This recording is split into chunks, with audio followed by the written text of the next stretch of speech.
Good morning friends, welcome to pre-market update. Friends, what we saw yesterday, market gave a smart recovery and Sensex was up almost 200 points from day's low, and largely it was led by buying in heavyweight counters like Reliance and Infosys, which supported the market. Apart from that, we were also seeing strong global cues, mostly European cues. That is why market ended in green. Coming on to Sensex closed almost 135 points up at 24,794 levels, while Nifty closed 47 points up at 7532 levels. Among the broader indices, BSE Mid Cap Index was a 0.8%, while BSE Small Cap Index was trading almost flat.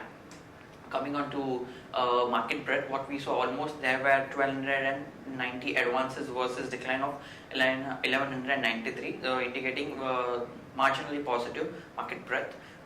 Yesterday, what we saw, after a sharp up move of previous day in metal stock, after iron ore prices had risen by 19%, yesterday it saw profit booking in metal counters. Metal counters like Tata Steel, Vedanta, Jindal Steel, SAIL and Hindustan Zinc were down in the vicinity of 1.5 to 4% on BSE.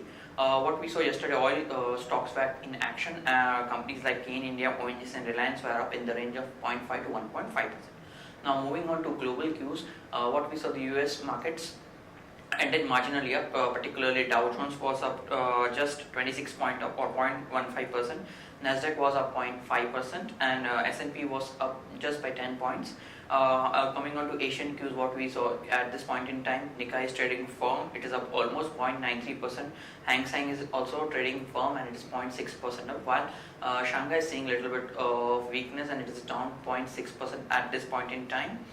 In terms of provisional figures, yesterday FIs continued to be in the cash market segment, where buyers to the tune of 462 crores, while DIs were sellers to the tune of 824 crores.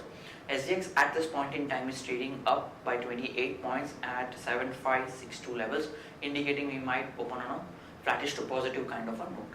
Now friends, let's have derivative update. Good morning friends, we'll give analysis on derivatives. In yesterday's trading session, taking mixed views from the international markets, as most of the Asian indices were trading lower.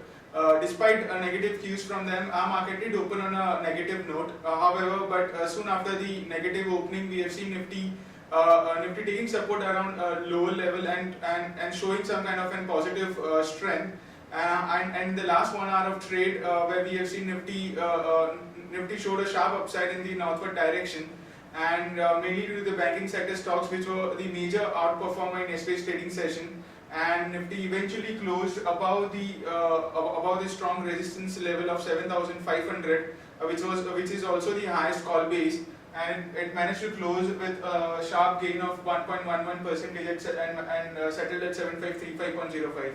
On the open interest terms, there was some reduction in open interest of around 1%, and it was much expected, as above 7,500, which is the highest call base, we were expecting market to show some kind of a short covering, as market would see some kind of as call writers would see some kind of panic kind of situation where they will start covering the shorts, and due to which we might see some kind of we might see short covering bounce, and that too in the coming trading session we do see some kind of a continuation of the uptrend of this kind of a movement.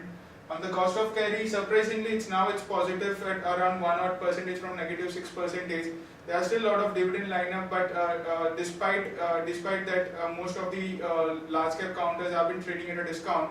Nifty in yesterday's trading session have been seeing some kind of a positive cost of carry from negative 6% to positive 1%. That is, premium is currently anywhere around 5 odd points from discount of around 25 odd points. Put call ratio have increased in line with the market going up. We have seen put call ratio also increasing by around 1 basis point from 0.99 to 1 odd levels, while volatility index cooled off a bit in line with the market going up. We have seen 5% dip in volatility index, which settled at 17.51 compared to 18.47 odd levels. On the options activity, surprisingly, we have not been seeing a reduction in, that is an unwinding in 7,500 call option. In yesterday's trade, despite market closing above 7,500, we have seen an 8% addition in it, and continues to be the highest in terms of open rate with around 64 lakh shares in it.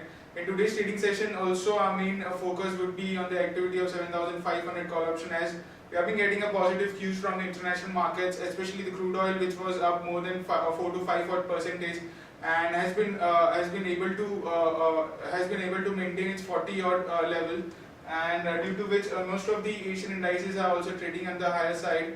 And in today's trading session, we are about to open anywhere above 7,550, 7,560 odd levels. So our main focus on 7,500 call option would continue to be, and unless and until we don't see an unwinding, market would find difficult to sustain at higher levels. So only an unwinding in 7,500 call option would see further positive momentum in the market. 7,600 call option have seen a minor addition of 1%, and 7,700 call option have seen an addition of around 3.5% in yesterday's trade. Now on the put side, not much of addition. 7,400 strike price was quite active in yesterday's trade, has seen an addition of around 11% odd, and 7,300 put option have also seen an addition anywhere around 6 odd percentage in yesterday's trade. There is one securities in bank period for today's trade, that is Jain Irrigation. On FIS terms, they continue to be net buyers. For the 8 consecutive trading sessions, we have seen FIS being net buyers in index futures. However, the quantum is quite less in yesterday's trade, but still we'll take it. Index futures, in index futures they were net buyers by around 154 odd crores. Index options net buyers by 742 crores. While stock futures we have seen some very significant amount of selling by FIs. They were net sellers by 1,254 odd crores, and this is due to the market have came to the premium. So might be due to which FIs have been setting up some kind of an arbitrage positions. As the market were trading at a discount, FIs have most of the time been the net buyers in stock futures, but since now trading at a premium, hence there is some arbitrage activity which have taken place, due to which they are net sellers in stock futures, while stock options they were net buyers by 90 crores only. On the market level, our 5-day sweep stands at 7,450 with a low range at 7,450 and high range at 7,700. SX Nifty is trading positive, it's up by 30 odd points and quoting anywhere around 7,564.50, indicating a positive opening can be expected in the morning trade. That's it from derivatives. Thank you.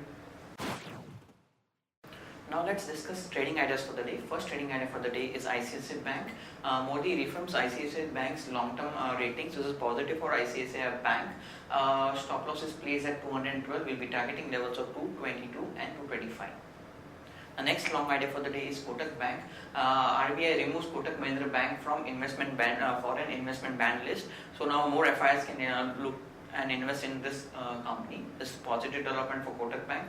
Action to be taken is long Kotak Bank. Stop loss is placed at 648. We'll be targeting levels of 680 and 695. Now short idea for the day, GSPL. Current market price is 65. CRISIL has downgraded GSPL's bond rating to D, that is default rating, from current levels of B+. It is estimated around 40,000 crores of debt GSPL has, out of which 26,200 is long term in nature and 13,800 is short-term paper. So this is negative development for GSPL. Action to be taken is short GSPL. Stop loss is placed at 68 and we will be targeting levels of 61 and 56. Now moving on to news update front. Supreme Court 2-year call drop case issued today. Trent acquires around 6.9% in Fiona Services from Tata Investment Corporation. Dalmia Bharat allots approximately 75 lakh shares to KKR Mauritius Cement.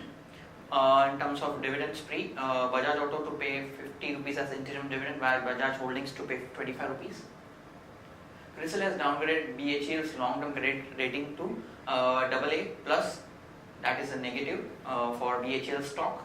On the divestment drive, government to sell 5% stake in Container Corporation by OFS. Non-retail portion got fully subscribed yesterday. Today, the retail portion, retail investors are likely to bid for the issue. PE firms Blackstone, Apollo Global Fund are close to acquiring Mphasis for a $1 billion buy. Corporation Bank approves raising capital to the tune of 1,000 crore with a green shoe option, if any. 3 banks are likely to be pro for KFA foreign transfer, including IDB and Axis Bank. On PTC Energy, 30 megawatt wind power project commissioned by the company in Madhya Pradesh region. Divestment Secretary says that we will try to prudently meet the disinvestment target for current year, that is of 25,000 crores. Crucial cabinet meeting on Thursday morning on oil sector issues.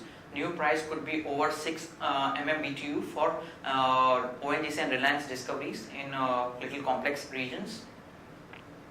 Today there is expectation that block deal is likely to happen on to the tune of $130 million. SD Shibula family and Gopal Krishna are likely to sell 75 lakh shares of Infosys in the band of 1149 to 1178 rupees. On Mahindra Lifespace, it is likely to proceed with acquisition and redevelopment of in the Mumbai property markets. Gamon India has allotted 1.87 crore shares to lender at a price range of 11.89 per share. Divan Housing to raise funds to the tune of 5,100 crores via debt option. Now moving on to stocks with positive and negative bias. Stocks with positive bias for trading perspective are M&M at 1237, ITC at 322 and Bajaj Auto at 2271. Stocks with negative bias are SAIL at 42, Apollo Hospital at 1399. Stocks for investment which can be suggested to long-term investors: IndusInd Bank at 934, Britannia Industries at 2838, Bajaj Finserv at 1678, Sun Pharma at 861 and Ultratech at 2992. Friends, that's all from Advisory Desk. Have a wonderful day ahead.